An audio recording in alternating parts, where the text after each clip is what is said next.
नमस्कार. आपण मागल्या व्हिडिओमध्ये अनंत चतुर्दशी या व्रताबद्दलची माहिती, हे व्रत कोणी केले, हे व्रत कसे करायचे, ही सर्व माहिती पाहिली. या व्रताचे फळ काय, ही सर्व माहिती आपण पाहिलेली आहे.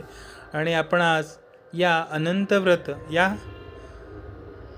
व्रताची कथा बघणार आहोत. हे व्रत पूर्वी कोणी केले याचीही हकीकत आपण पाहणार आहोत.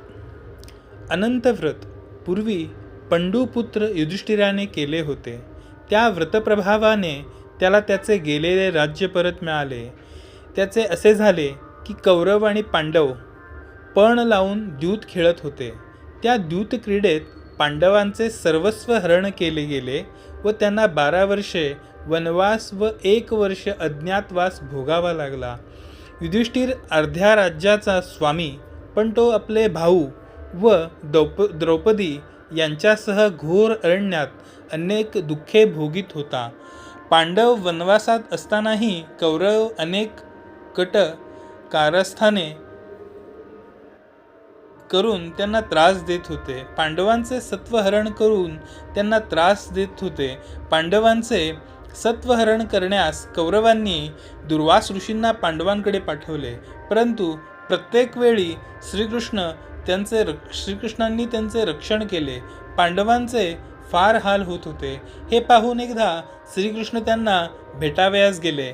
श्रीकृष्णांना पाहताच युधिष्ठिराने त्यांना लोटांगण घातले, त्यांची यथासांग पूजा केली. मग त्यांना हात जोडून श्रीकृष्णांना प्रार्थना केली,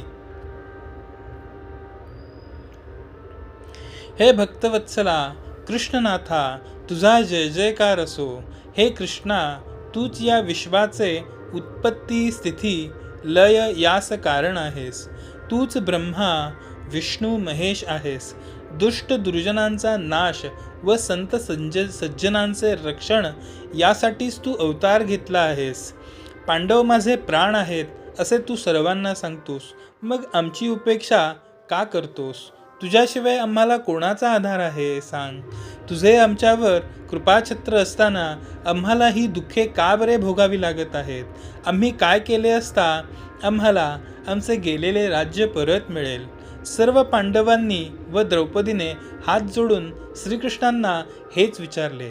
त्यावेळेस श्रीकृष्ण पांडवांना म्हणाले, तुमचे गेलेले वैभव परत मिळवण्यासाठी मी तुम्हाला एक व्रत सांगतो.